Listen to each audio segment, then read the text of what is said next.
بسم اللہ الرحمن الرحیم. ڈیئر اسٹوڈنٹس، آج ہم روزنامچہ پڑھنے لگے ہیں. کون سی ضروری ہدایات ہیں، چند ہدایات ہیں جن کے اوپر عمل کر کے آپ پورے مارکس لے سکتے ہیں. تو ذرا غور سے توجہ سے دیکھیے گا. روزنامچہ فارسی زبان کا لفظ ہے.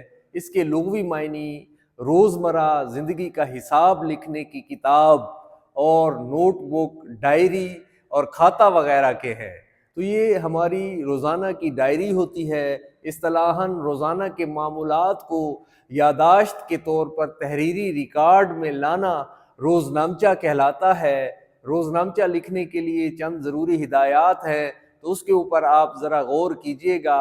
املاء کی درستی کا خیال رکھیں اور روزنامچہ کی ابتدا ہمیشہ تاریخ سے کریں، اور بالکل ٹھیک لکھی ہوئی ہو وہ زبان سادہ اور عام فہم اختیار کریں جب آپ روزنامچہ لکھ رہے ہوں. اور روزانہ کے معمولات کے اہم نکات ضرور درج کریں. اختصار اور جامعیت کو ملحوظ خاطر رکھیں. زمانی و مکانی ترتیب کا لحاظ کریں. تو یہ ایک دن کی ڈائری ہے، ایک دن کے حالات ہیں، واقعات ہیں.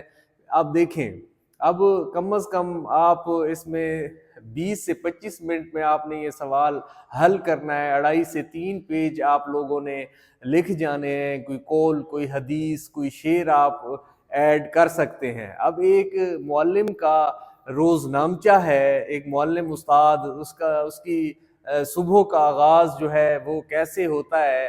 تو وہ صبح سویرے اٹھتا ہے. ٹھیک ہے، میں صبح سویرے اٹھتا ہوں. اب میں بتا رہا ہوں اپنے ایک دن کی ڈائری.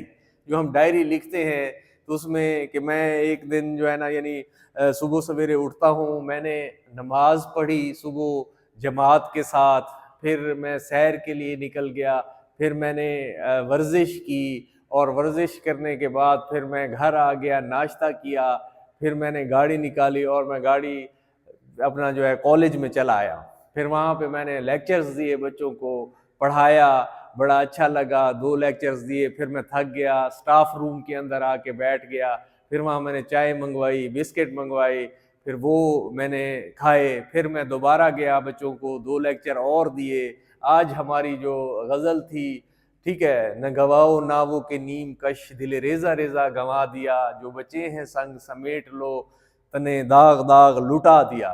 اب فیض احمد فیض کی اس غزل کے حوالے سے انہیں اتنی زبردست طریقے سے جو ہے نا میں نے ایکسپلین کیا کہ تیرے ہونٹوں کے پھولوں کی چاہت میں ہم دار کی خشک ٹہنی پہ وارے گئے، تیرے ہاتھوں کی شموں کی حسرت میں ہم نیم تاریک راہوں میں مارے گئے، ہم جو تاریک راہوں میں مارے گئے.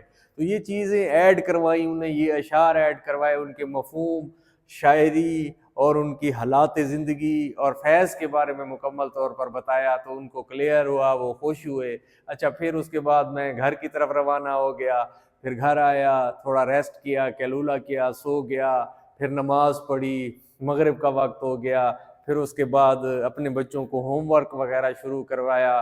ان کی جو چھوٹی چھوٹی غلطیاں تھیں اور سارا ان کے ساتھ بیٹھا، گپ شپ کی، گھر والوں کے ساتھ کھانا کھایا، عشاء کی نماز پڑھی، اور اسی طرح تھوڑا سا ٹائم ٹی وی وغیرہ دیکھا، خبریں وغیرہ سنی، حالات حاضرہ وغیرہ. اس کے بعد پھر میں سو گیا.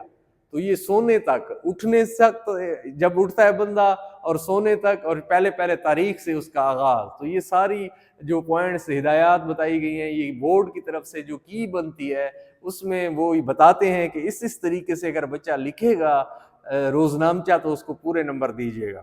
اب آپ دیکھیں کہ یہ سوال جو ہے مکالمہ آتا ہے، سوال نمبر 6 ہے. ٹھیک ہے، مکالمہ ہے، اور اس کے بعد مکالمہ یا مرضی ہے، ٹھیک ہے، پیپر سیٹر کی، وہ آپ کو اس کے مطلب روداد دے دے یا روزنامچہ دے دے، وہ اٹیمپٹ کرنا پڑے گا.